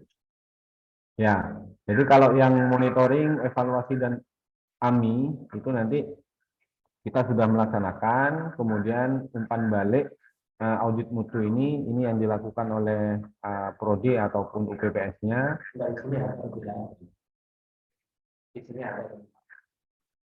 Kemudian Ya, itu semua tindak saya lanjut. centang semua, Ya. tinggal itu yang kolom 8 tuh, kolom 8 itu yang saya belum tahu. Tinggal AMI-nya. Iya. Ya, AMI-nya nanti di laporan AMI itu sudah ada semua, kapan pelaksanaannya, itu sudah semua. Di aplikasi yang Pak Tulis punyai itu juga ada di situ kapan pelaksanaannya. Nah, kalau seandainya nantinya lupa atau bagaimana, diberi Pak Maulid, ini saya pikir sudah paham karena memang termasuk dari auditor juga. bisa menanyakan ke beliau-beliaunya. Ya, siap, siap. Itu terkait dengan tanggal audit ini. Nah, karena yang diminta ini sepertinya tidak pas apa namanya, yang tahun 2020 tanggal berapa, 2022 tanggal berapa, 2021. Ini hanya tanggal audit mutu internal itu tanggal berapa yang kemarin yang terakhir itu saja yang ditulis. Kemudian yang 9B ini yang berkaitan dengan buku SKMI-nya. Nah, kalau buku SKMI ini, ini apa ini? Nomor dokumen sama tanggal dokumen. Ada semua ya. Jadi tinggal tinggal menyalin saja Pak. Ya, nyalin di website ada tuh. Ya, di website juga ada. Nah, yang belum ini Pak Aidil, ini saya ya. Yang saya nomor 4 tuh. Nomor 4 tuh saya lihat di website, itu kan formulir. Itu belum ada tanggal dan nomornya yang di website itu. Di website Pak ya? Iya, belum ada nomornya sama tanggalnya. Ya, biar nanti kita cek dulu kalau memang, karena kita sudah buat yang baru, yang terbaru gitu. Oh, ya. siap. Cuma itu nanti apakah sudah diupload atau belum itu yang saya belum cek. Jadi kalau memang Pak sudah lihat di website itu belum ada nomor sama tanggalnya, ya nanti kita akan sampaikan. Itu ada semua Pak. Kita buat sama semua sekarang. Ya. Nah, tulis juga selain di web SPPM juga bisa cek di peraturan itu tulis di peraturan.unuja.ac.id, tinggal cek formulir itu aja nanti akan itu insya Allah. Itu Bapak-bapak sekalian terkait dengan pengisian LKPS. Saya pikir Pak tulis lebih tinggal datanya. Tinggal itu saja nanti kurang lebihnya yang perlu didiskusikan kami kembalikan terlebih dahulu kepada pihak pembawa acara. Dari saya, Assalamualaikum warahmatullahi wabarakatuh. Waalaikumsalam warahmatullahi wabarakatuh. Terima kasih pada Pak Aidil. Baiklah Bapak-bapak, mungkin selanjutnya kita bisa diskusi atau sharing ya. Ini kalau dengan Pak Sulis sudah lebih pada sharing session kayaknya kan gitu ya. Bisa. Sharing sessionnya. Kalau kayak ngajarin tuh bahasanya kalau kata orang Inggris tuh cangkolang Pak. Enggak lah, nggak bisa ya Pak. Itu Ya, Pak, yang tadi Pak, yang 5 poin dulu Pak, yang bisa mencapai baik sekali dulu Pak. Itu apa ya, dosen ya, SDM. Iya, apa ngakal ya SDM. Oh, SDM. Oke, yang apa tuh? Tabel 3A1 tuh Pak. 3A1. DTPS ya, DTPS. Dosen tetap Pak. Dosen tetap program studi. 3A1. 3A1. Oh ya. 3A1 ya? Iya, 3A1. Tabelnya 3A1. Nah, tapi kan tadi di ketentuan baik sekali yang seperti di PowerPoint tadi kan ada 5 kriteria yang harus dipenuhi. Betul. Nah, salah satunya kan itu adalah jabatan atau dosennya. Nah, ngakali itu gimana? Karena kondisi elektro yang home base, ya seperti yang sampai tahu sendiri kan, lektor 1 ya, S3 tidak ada. Nah, itu gimana? Ini Pak, barangkali ini bisa jadi ini ya, Pak, saya share poin penilaian saja. Ya. Nah, di dosen tetap itu, kalau kecukupan dosen ini sebetulnya Pak, jadi jumlah dosen tetap yang ditugaskan PT, jadi DTPS-nya itu harus lebih besar daripada 12. Dan PDTT-nya atau jumlah ininya harus lebih kecil daripada 100. Ini kecukupan di TPS ya Pak.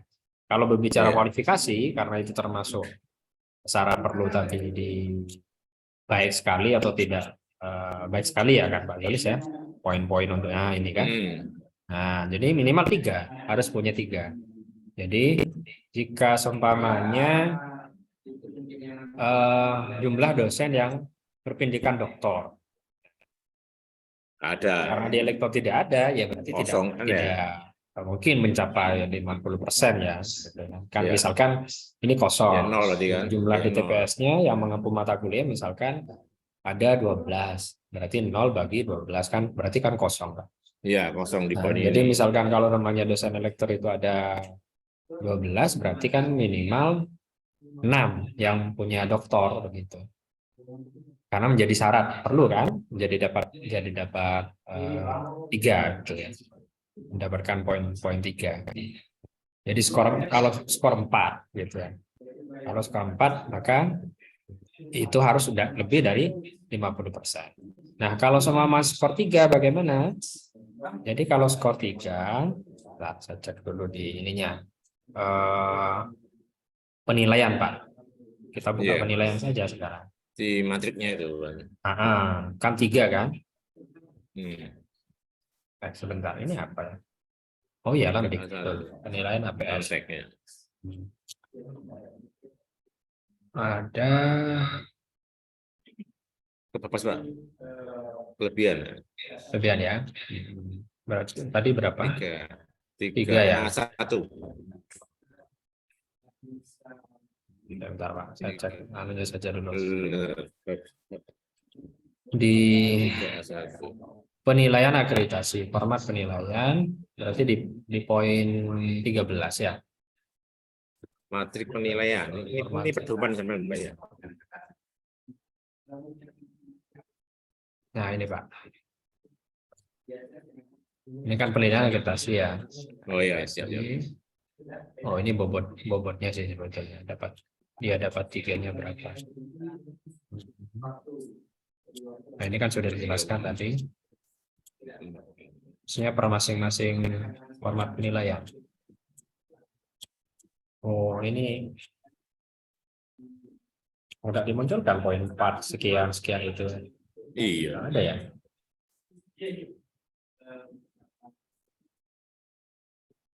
Iya, nggak muncul kalau di Dari matriknya muncul ya? Muncul lah, Pak. Apa ini? Penilaian. Ada poin. Nah, ini apa ini?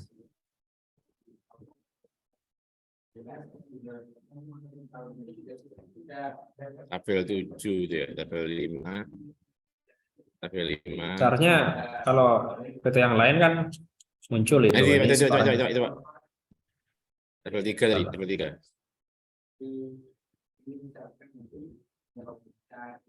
Oh, enggak, ini asesmen kecukupan, Pak. Enggak muncul ya? Oh, ini mungkin, Pak. Matrik penilaian. Nah, ini Pak Sulis. Ya, matriknya. Tadi poin berapa, Pak? 3 ya? 3A1. 3A1. Nah, itu. Turun dikit. 3A1, Pak. Iya, 3. Tabel 3A1. Turun. Nah, itu. Udah. Ini, Pak.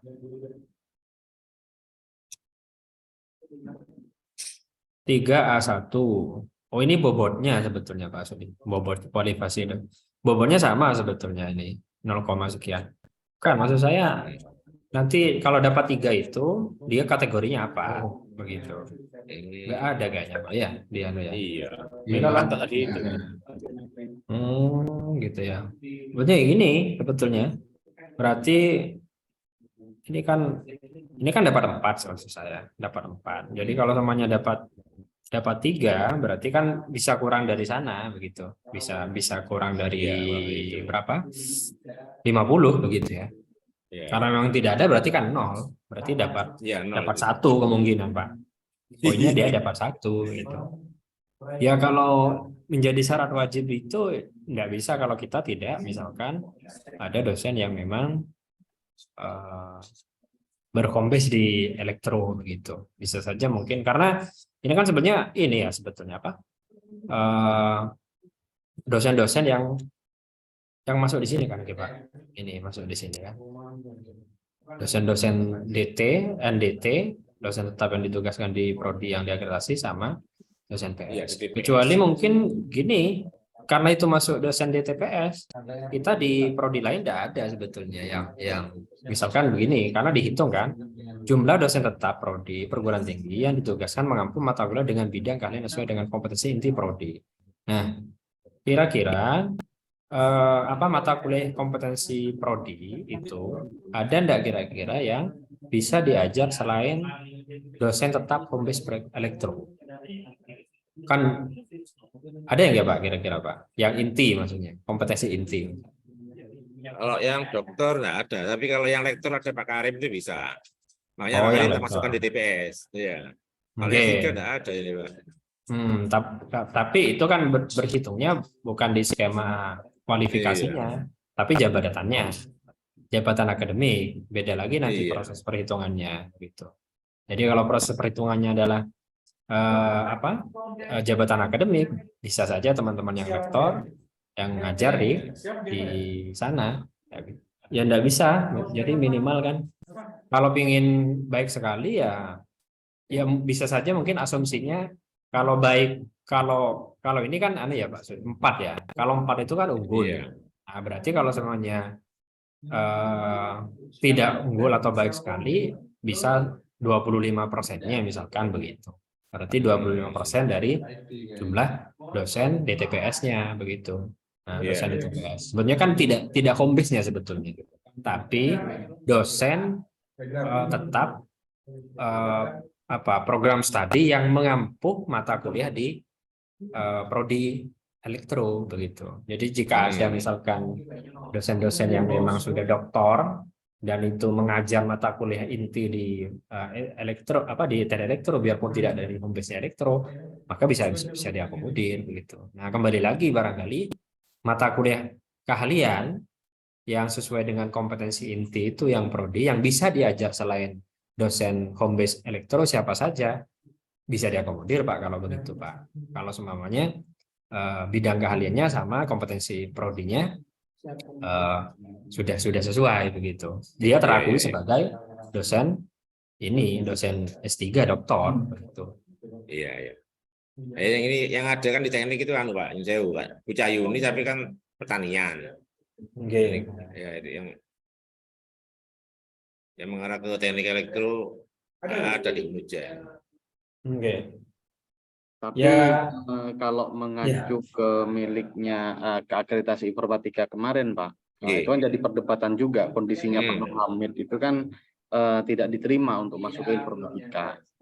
Maka itu kan juga akan di-tracking karena kalau dilihat dari situ itu kan NDS 3 itu adalah dosen tetap program studi. Tapi kalau dosen tetap program studi adalah dosen home base di situ, bukan DTPR. Nah, kemudian kita coba cek di jumlah DTPS yang berpendidikan tertinggi doktor atau doktor terapan. Maka fokusnya itu adalah ke yang ada di elektro itu sendiri. Itu yang dipahami kita. Kemudian NDTPS itu adalah jumlah dosen tetap yang ditugaskan sebagai pengampu mata kuliah dengan bidang keahlian yang sesuai dengan kompetensi inti program studi. Maka yang non mata kuliah inti itu kan tidak dihitung pada akhirnya. Tidak dihitung. Coba. Jadi kalau kita mengasumsikan bahwa itu adalah dokter itu yang mengajar di prodi kita, maka itu juga akan menjadi kekhawatiran bahwa itu tidak akan dibaca seperti Pak Nur Hamid kemarin. Coba. Kecuali yang mungkin prodi-prodi yang hampir serumpun ya, misalnya TI, SI itu kan memungkinkan. Ada yang dokter misalkan ngajar di Silang, di prodi-prodi itu memungkinkan. Tapi kalau yang elektor kan memang dalam bidang keilmuannya kan berbeda ya, beda teknik sama ininya ya. Ya. Jadi memang di TPS-nya dosen tetap gitu Pak yang ditugaskan. Bisa dari prodi apa saja, tapi yang kemungkinan yang bisa diakomodir itu yang punya keahlian sesuai kompetensinya itu yang memang prodinya bisa masih satu rumpun. Misalkan FAI begitu ya, banyak yang pendidikan itu dokter-dokternya mereka bisa diambil untuk memberikan pengajaran sesuai dengan kompetensi.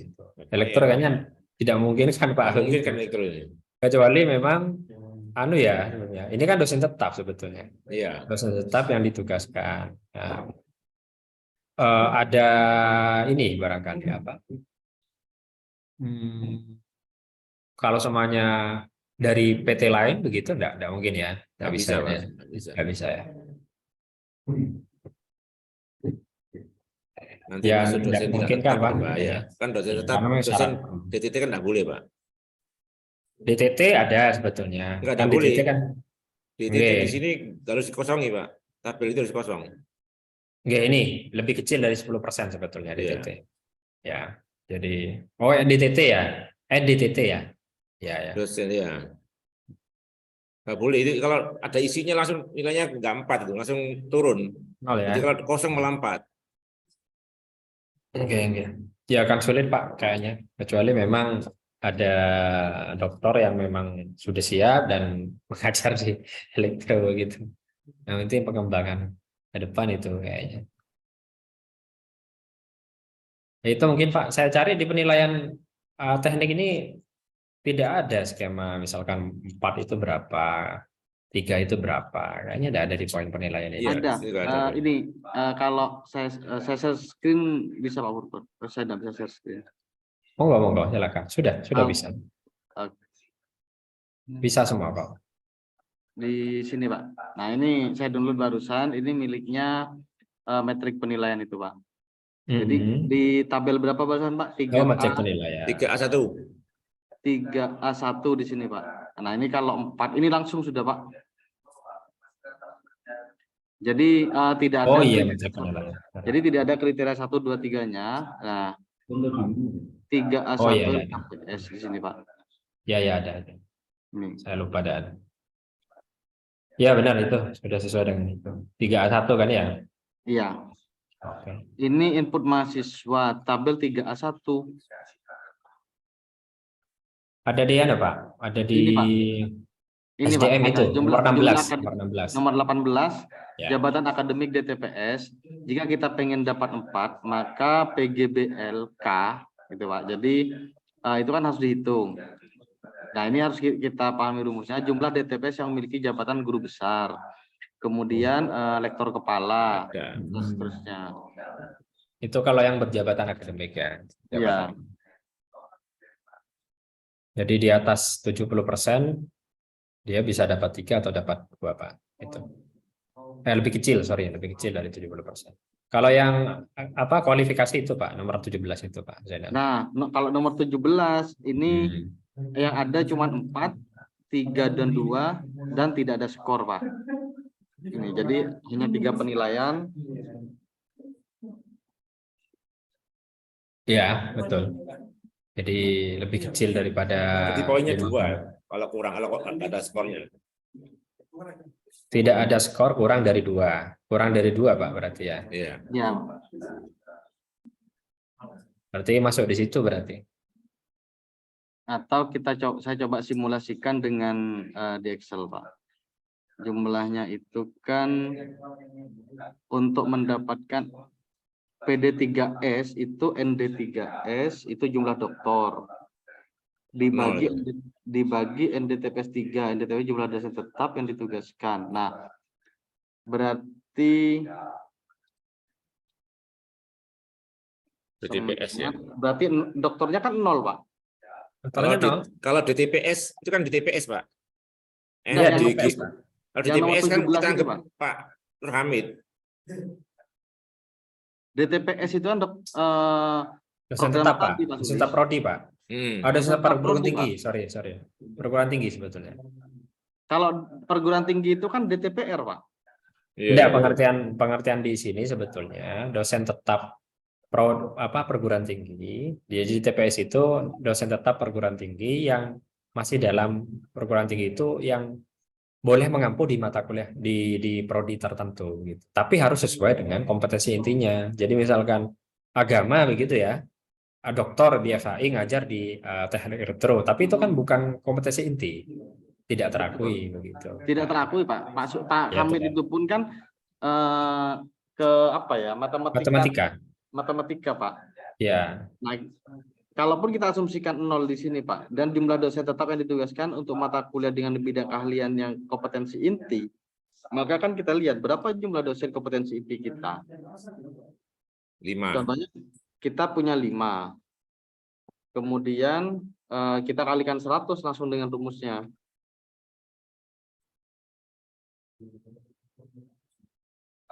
Nol, Pak. Ya. Maka sudah dipastikan kita dapat nilai 1 di situ. Di sini, Pak. Memang yang direncanakan siapa saja Pak Sulis yang kualifikasi akademik di TPS itu yang sudah doktor gitu misalnya. Kalau yang saya masukkan untuk DTPS itu gini Pak, ada Pak ini apa namanya yang dari Matu, Pak Matu, Pak Faridi, Pak Nur Hamid. Pak Nur Hamid, Pak Matu. Pak Matlub masuk di situ. Matu Sirop, yang lektor kepala itu. Oh, tapi sesuai dengan kompetensi inti Pak. Sesuai kompetensi inti Pak Sulis. Kalau ya, inti nggak ada Pak, soalnya itu kekurangan orang yang ke sana di kalau nggak ada ya tidak masuk Pak, di kualifikasi akademiknya tidak masuk. Iya itu. Iya. Satunya Pak Nur Hamid itu tapi juga. Iya, jadi kalau estimasinya 1 di sini berarti 2 kan kurang dari 50% ya berarti. Iya. Tidak ada skor. Berarti kan 2 kali 4 mana ini? 4 kali 6. Iya, kurang Pak. Nggak ada. Nggak mungkin Ya kan, nggak sulit sebetulnya. Harus jeli juga Pak Sulis itu menentukan di TPS-nya. Yang mengampuh itu kalau ada yang doktor itu harus dicek juga dia mengampuh mata kuliah yang sesuai dengan kompetensi inti. Makanya kompetensi intinya Pak Sulis ada berapa, ini diampuh oleh dosen, ada yang dokter enggak misalkan. Dia dicek lagi kompetensinya. Iya. Agak sulit ya. Pak Nur Hamid itu bisa kan dia kan matematika komputasi kan. Ya, berarti masuk di mata kuliah sains apa tadi? Kan ada Pak, pemrograman itu. Simulator itu. Saya asumsikan dia ngajar di situ aja nanti. Itu masuk matematika teknik. Kompetensi inti gitu, Pak, yang dia. Iya. Oke. Pak Sulis lektornya ada berapa Pak Sulis di elektro Pak Sulis? Lektornya 1 Pak, yang kalau yang home base Pak. Yang ngajar ini selain home base. Kalau selain home base itu tadi Pak Nur Hamid, kemudian Pak Karim, 3 ya. Tapi untuk lektornya Pak? Lektornya 3 ya. Jadi saya, Pak Karim, Pak Nur Hamid. Pak Gulbi itu lektor. Pak Gulbi lektor tak pakai juga. Belum. Tapi lagi-lagi DTPS-nya harus ini Pak, sesuai dengan kompetensi IT. Iya, nggak ada Pak. Kalau kan misalnya dia kali pakai yang teknik Pak, teknik komputer Pak, karena emang nggak ada sama sekali di elektro yang sama. Oke. Mata kuliah dengan bidang keahliannya. Oke, nanti mungkin coba simulasikan dulu Pak. Iya. Barangkali nanti ketemu berapa, karena itu menjadi syarat perlu untuk baik ya, terutama yang baik sekali ya. Yang baik sekali itu kan tadi ada 4 itu ya. Jadi kalau yang mungkin agak sulit ini yang poin 1, 2 ya Pak Sulis ya. Kualifikasi akademik dosen. Kalau gini Pak Burkon, ini di luar ini ya. Kemarin beberapa prodi elektro di Jawa Timur ya, terutama yang di Forte Jawa Timur itu kan kemarin sebelum diupload itu mengundang Profesor Hadi dari UB. Karena memang dia orang Lamtek. Nah, dari situ dia akan ngoreksi dan memberikan masukan-masukan. Kebetulan akhirnya hasilnya baik sekali semua. Jadi Unmu Sidoarjo, Unmer Malang, sama Unmu dari Jember itu juga menghasilkan beliau. Ini saran aja ya, usulan bukan saran, usulan.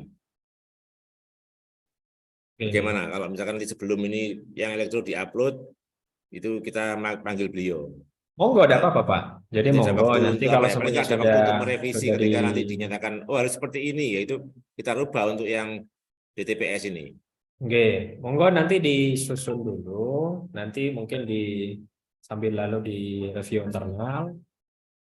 Skemanya sama nanti, mungkin ada review eksternal. Kayak FKES itu kan kemarin undang asesor Lampetekes mereka, kemudian di review Ini yang perlu diperbaiki sebelum mereka visitasi. Tidak apa-apa begitu, Pak. Jadi ada review internal ya, kemudian review eksternal yang memang mungkin punya basis asesor juga di non teknik, monggo nanti bisa dilakukan juga.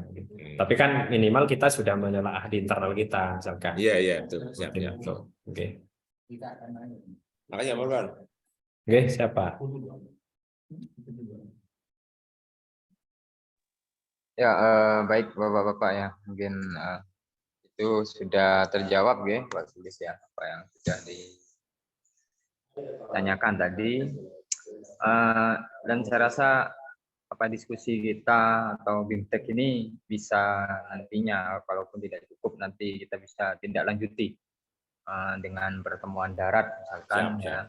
Nah ini pertemuan virtual mungkin hanya pada tidak bisa secara utuh seperti itu ya kan.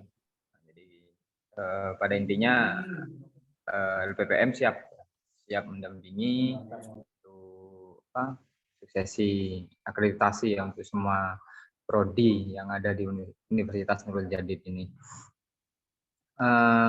Mungkin itu kira-kira, apakah masih ada yang ditanyakan Pak Dekan, Pak Kaprodi atau Bapak-Bapak GKM dan GJM terkait dengan teknis kita kali ini?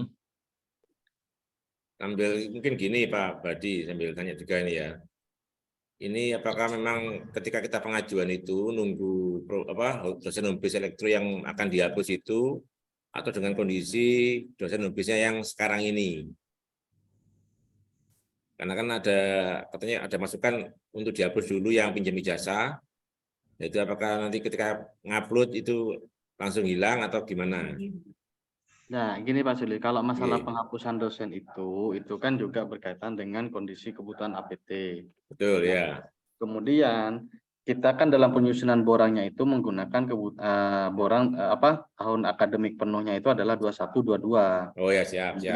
Mereka tetap terlapor di borang kita, namun ketika visit pada akhirnya kita akan menyampaikan bahwa dosen tersebut sudah dilakukan penghapusan karena ya dengan beberapa kendala, karena di waktu itu kita akan menghapus banyak dosen di elektro. Oh gitu ya, siap. Karena linearitas, kemudian ketidakaktifan dan lain sebagainya. Terima kasih Pak Jenderal.